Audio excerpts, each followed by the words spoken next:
Frank wiped the sweat from his brow as he slammed the door behind him. The smell of supper herb chicken may have lingered.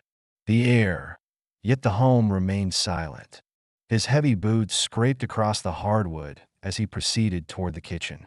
Caitlin sat at the table, browsing through her phone and tapping her manicured nails rapidly. Her gaze remained fixed on the TV as he entered. "Hey, Frank," he said, despite the tiredness clinging to him like oil spots on his work shirt. Caitlin mumbled faintly. Her finely arched brows furrowed as she flicked through an online store with the illumination of the screen. Frank sighed and dropped his lunchbox on the counter, leaning against it. Considering taking the night off from overtime, he stated warily, "I've been studying this code thing online. If I can go through this course, I might qualify for something better." Caitlin finally gazed up her lips for the first time. "You're serious about this coding thing?" "Yes," he responded, stroking the back of his neck. "If I can obtain a better job, I won't have to spend so many hours in the factory, and it pays a lot better." Caitlin laid her phone down and crossed her arms. Her silk blouse shimmered in the sun, "Which is excellent, Frank, but what about now? We have expenses building up, and my pals have husbands that are, I don't know, more established." Frank's face sank. "I'm trying. I'll figure it out." She stood stroking the folds of her fancy skirt, trying doesn't put money in the bank. "Frank, have you seen how much interest we are paying on those loans? I'm already late on one payment, which is because you keep buying, don't she?" Interjected forcefully, her tone like a slap.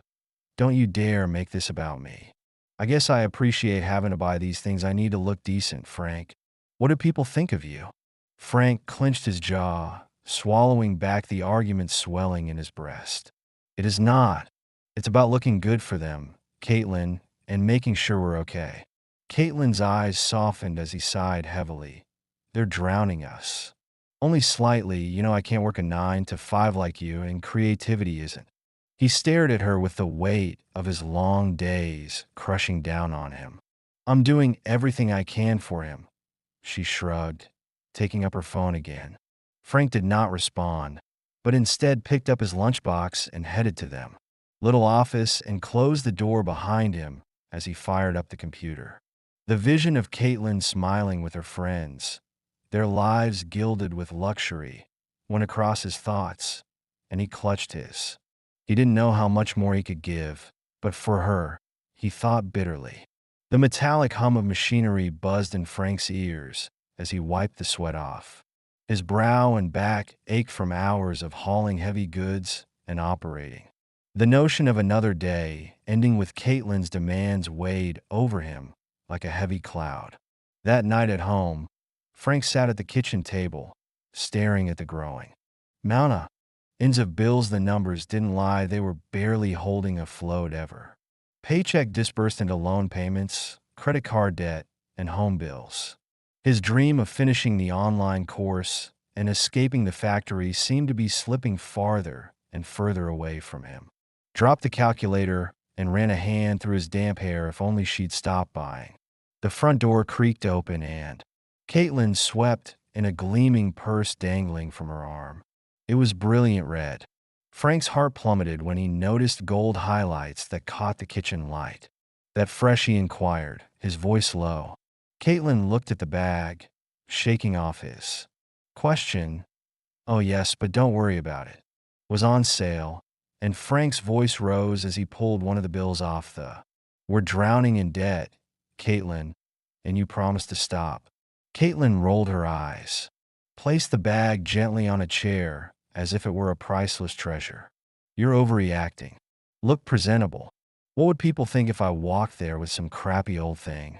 Frank stood his chair, scrapping loudly on the floor. "Caitlin, you're pals with husbands who seem to do everything better than me." Caitlin crossed her arms defensively. "I'm just saying, look at Jenny's hubby. He launched his own construction firm and now makes 6 figures. Or Lisa's spouse is in real estate. Do you know how successful they are? And here you are stuck in a dead-end job." Frank's hands. "I'm working extra hours every day simply to keep this roof over our heads. If you'd stop spending money Maybe I'd have the opportunity to advance. Maybe I'd finally finish my course and receive a. Caitlin flushed her cheeks and shot back. Better job. Don't blame everything on me. You know how hard it is to keep up appearances. I've already cut back and am attempting to save. Frank let out a sour laugh. Save by purchasing a fancy bag, Caitlin. This isn't. Saving it is burying us further. Caitlin scowled at him, her voice frigid. You're just bitter because you can't keep up. I should have married someone successful instead of a man who is too stubborn to. Try harder. Frank's face clouded as he slapped his hand on the table, the sound reverberating around the small kitchen. You think this is easy for me? Then you should find yourself a regular job and earn some money, and you'll see how tough it is out there. Caitlin flinched, but she soon recovered, her attitude altering to one of hurt pride. An artistic soul. Frank, do you expect me to rot in some jail of a job just because you can't make enough? Freedom to create. Frank's mouth opened, but no words came out. He glanced at her. The lady he once cherished was now locked up in her own world of superficiality. Without saying anything further, he grabbed his jacket and strode out, slamming the door behind him. The chilly night air impacted. As he got outside, he strolled aimlessly down the street, attempting to shake off the wrath that surged inside him.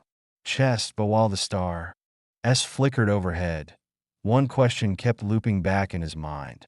How do we find up here before you? To discover out what happens next, please subscribe to the channel. Frank strolled aimlessly, his breath coming out short. Puffs as his thoughts whirled, bringing him back to the past he'd long tried to forget. He remembered the moment he dropped out of college. His mother was sick with cancer, they said, but it felt like a curse. He had been the only one to take care of her, and their family was long fractured.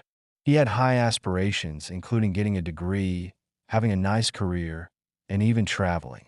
But dreams did not pay hospital costs, so he picked up shifts at the factory. He traded his textbooks for steel-toed boots and a paycheck. And then Caitlin entered his life. She was everything. She didn't realize he needed to be bright-eyed and full of humor, and she didn't mind that he was a factory worker. They frequently went on walks in the park and nature, held picnics, or took meals from some restaurants back. Then she didn't talk about fancy bags or grand homes, but about love. Was all they'd need. Frank grinned weakly at the memory, which rapidly disappeared. Caitlin had changed somewhere along the line, or perhaps it was gradual and too minor to notice. Her modesty at first gave way to ambition, not for achievement, but for appearances first. The occasional gripe about their modest house was followed by subtle barbs about how her friends' spouses were climbing the ladder of success while Frank remained on the factory floor, and suddenly it felt as if nothing he did was ever enough. He sat on a little park bench, down, his hands resting on his knees. He wasn't a foolish man. He was hardworking. When he set his mind to something, he did it. But life had a way of slamming doors in his face every time he attempted to move forward. But his mother's illness, Caitlin's demands, or the crushing weight of bills. It wasn't fair, but he couldn't seem to say that out loud without feeling. The walk did not calm his mind, but his legs were fatigued, so he returned home. The home was dark, except for the gentle glimmer of the bedroom light escaping beneath the door as he went inside. Could hear the muted sound of Caitlin's tears, not loud but deliberate. Where have you been, Frank? Her voice was tinged with irritation as she emerged from the bedroom, her hair somewhat unkempt and her eyes gleaming with rehearsed tears. You raced away, and we didn't even finish our chat. Frank sighed heavily. Caitlin, I need to chill off. I couldn't stay here and keep arguing. She crossed. Frank, you've changed, and you're getting so. Her voice sharpens. Hungry, I thought you were a giving man, but maybe I was wrong. Frank tightened his jaw, straining to keep his temper in check. And I thought you were a wise woman. To support her husband instead of making allegations. Her eyes widened, and she shot out, oh, so now you're ing to make me feel guilty, Perhaps it's time I find someone kinder, someone more generous. But those words hit him like a punch to the gut. His chest constricted and his vision blurred with wrath. He didn't. Then he just turned on his heel and went to the closet and grabbed a blanket and pillow. Caitlin watched him. What are you doing? She questioned, her expression changing from triumph to shock. I'm sleeping on the couch, Frank stated quietly, though his voice was filled with fury. If you have an issue with me, Caitlin, go ahead and look for anybody you want since you've absolutely lost your head right now. Money is never enough for you, Caitlin cried, her voice rising. You don't even want to comprehend me. My God, Frank. You've grown heartless as a stone. Frank did not respond. He moved the sheet to the couch, spread it out, and he collapsed onto the scratchy cushions, his body heavy, his head aching, but sleep would not come. Caitlin's words repeated in his memory, piercing deeper with each time he replayed them. Perhaps it's time for me to find someone more generous and successfully. He stared at the ceiling, his chest tight with pain. Weeks passed, with each day melting into the next for Frank, who put himself into his work, thinking the physical tiredness would drown out the storm brewing at home. Caitlin appeared unmoved. Despite the tension between them, she continued shopping, conversing with her friends, and spending. Frank arrived home one evening after spending long hours reading through her phone and found her giggling on the couch. Something on her old phone, a second sleek and new phone, sat on the coffee table near her. The sight of it made his stomach churn. He hadn't asked her about it yet, unwilling to start another argument, but the nagging sensation that something wasn't right modded him. He set his lunchbox on the counter and whispered a welcome. Caitlin hardly looked up from her chat. Frank changed his clothing and considered taking a trip.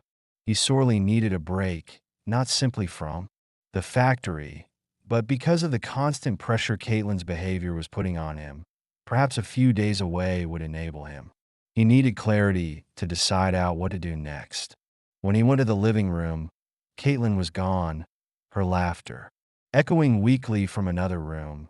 The second phone was still on the table, and the screen was dark. Frank looked toward the Caitlin had vanished in the hallway, and just as he was going to turn away, a notification flashed up. Frank paused on the screen. The message was from a dating app. His chest clenched, reached for the phone, his hands trembling. Unlocking it was surprisingly easy. Caitlin had used the same PIN. The app always opened right away, and her profile included a clean photo of her, excessively filtered, accompanied by a bio that stated, looking for someone interesting. Life is too short to settle. Willing to talk with a bright and successful man who has a generous and caring heart. Frank's breath hitched. He gazed at the words. The message thread underneath verified everything. She had been actively speaking with other men, flirting shamelessly, and arranging meetups. This wasn't a joke, just a momentary emotional outburst. Caitlin was serious. The room appeared to tilt, and for a second Frank thought he would pass out. But instead of addressing her right there, he silently got out his phone and took a picture of her profile. He needed proof, solid, incontrovertible confirmation of what? As the initial astonishment began to wear off, wrath surged up within him.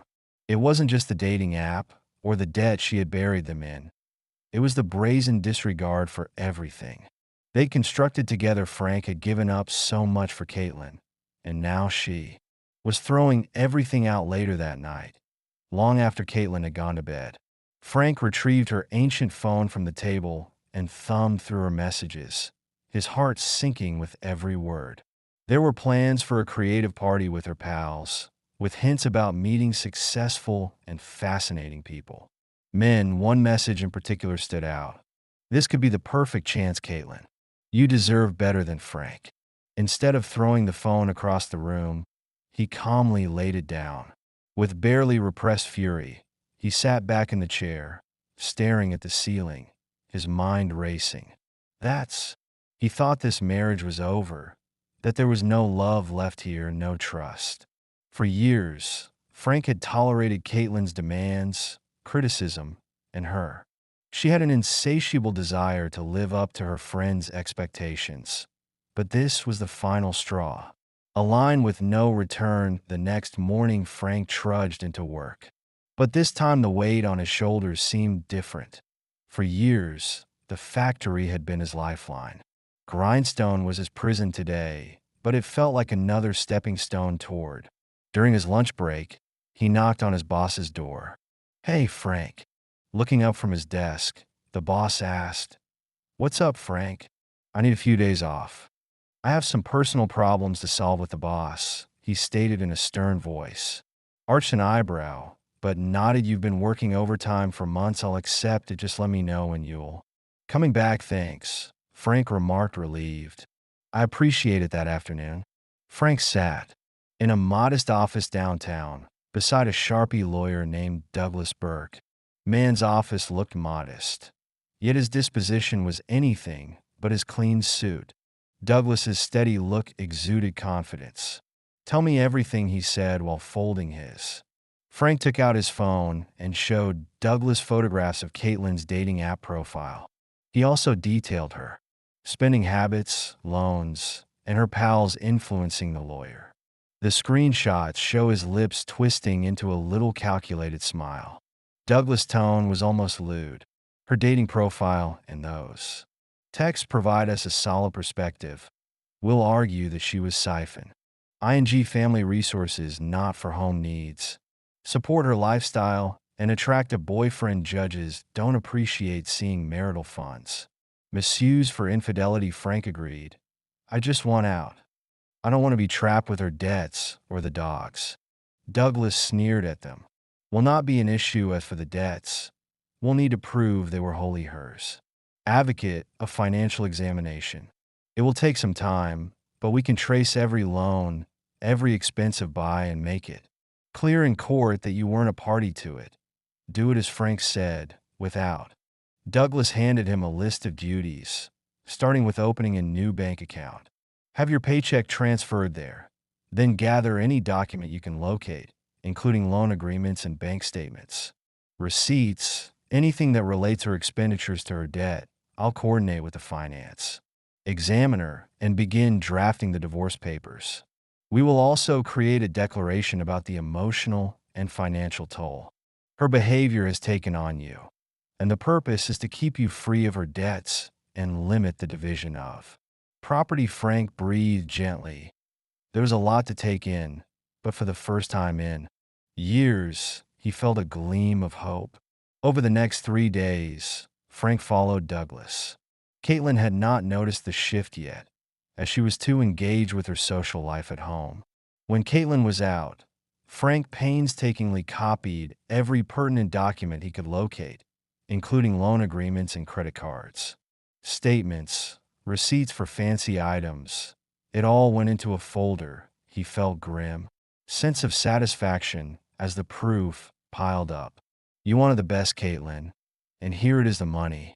Caitlin spent tens of thousands of dollars on purses, jewelry, and spa treatments and other pleasures while they battled to make ends meet. Frank wasn't surprised, but seeing the cold hard figures on paper were like a punch in the gut for Douglas. "Thrilled, this is exactly what we need," he added during their next meeting.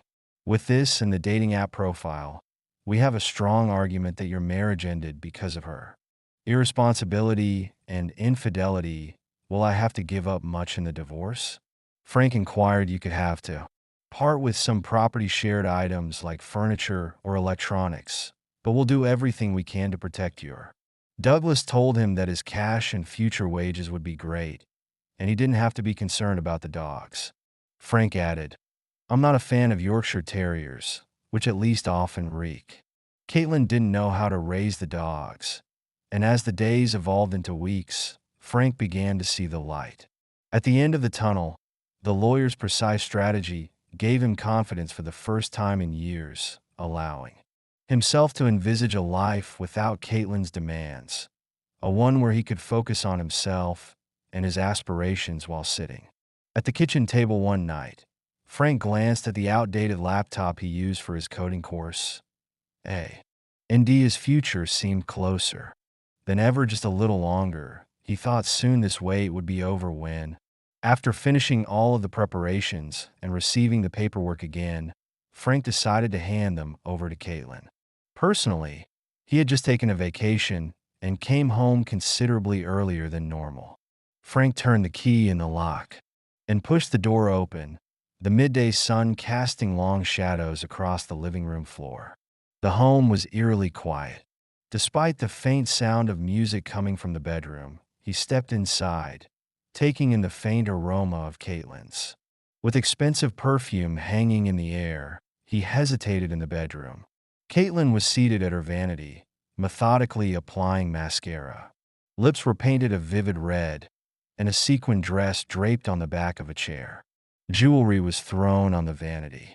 She wondered which pieces would best suit her attire. She didn't notice Frank at first, singing softly to herself. "Home early," Frank murmured nonchalantly, resting against the door frame. Her brows narrowed as she took in his untired appearance. "Frank, what are you doing here, and why aren't you at work?" "I took a vacation," he simply stated. "I'm tired of working like a robot. Turns out I'm Caitlin, a living, breathing human being in need of a respite," blinked, taken aback. Her voice was tinged with incredulity, and her brow furrowed. "When your salary comes in, we have bills stacking up," on Frank's lips. "I don't care about the paycheck, Caitlin. I'm done thinking about money all the time." She paused, experiencing an unusual shift in Frank. "You're acting strangely," she observed in a cautious tone. "We're a responsible man, but now you're beginning to sound like an immature child." He chuckled, the sound light but edged with something sharp. "Harper, perhaps it's time for me to have my turn as the irresponsible one, and I think it's time you found a secure job to pay for all your small indulgences." Her face hardened and her voice sharpened. "Since when did my husband decided it was all right to act so cruelly to a lovely and sophisticated lady like me? Frank, you should admire me. I've spent my greatest years with you, and I've tried not to complain." Frank flung his head back, laughing, startling her. "You don't complain. That's rich, Caitlin. So where are you all headed?" "Dressing up this time." She stared at her dress before curtly responding to a party. "There's a presentation of paintings and live music. You know how crucial these events are for my artistic career." Flung her hair over her shoulder. "And don't forget about your paycheck. I don't want anybody to believe we can't pay bills." Frank groaned deeply and went inside his jacket pocket, pulling out He gave out a big packet to her and said, "Take this, it will solve everything." Caitlin's eyes lighted up as she opened the envelope, expecting cash or a check. But as she opened and reviewed the first few pages, her countenance turned. Ashen's hands trembled as she flipped through the divorce papers. "What is this?" she muttered, her voice into a scream of divorce. "Frank, what the heck is this? I'm not ready for." Frank folded his arms and leaned against the door frame, his eyes frigid and his voice dripping with disdain. "Not. What's wrong, Caitlin? You haven't had enough time to locate a wealthy man who is better than me." Her mouth opened and closed as she attempted to speak. "What are you talking about if this is about what I said I was?" "Just irritated. I didn't mean it." Frank tilted his head, his expression deadpan. "Caitlin, save the explanations. I understand everything about you. Let's leave the rest for the court." Panic deepened her voice, imploring, "Now, Frank, please let us talk about this and repair this. I didn't mean anything by it." But Frank didn't respond. He pushed off the door frame and moved by her, heading to the Caitlin stood still, gripping the divorce papers as if they could disappear. If she held on tightly enough in the silence that followed, Frank felt a strange sort of relief rush over him. Caitlin raced into the kitchen, clutching the divorce papers like they were a personal affront. "I want," she demanded an explanation, her voice trembling with rage and bewilderment. Frank, after finishing his glass of water and carefully placing it on the counter, He turned to her.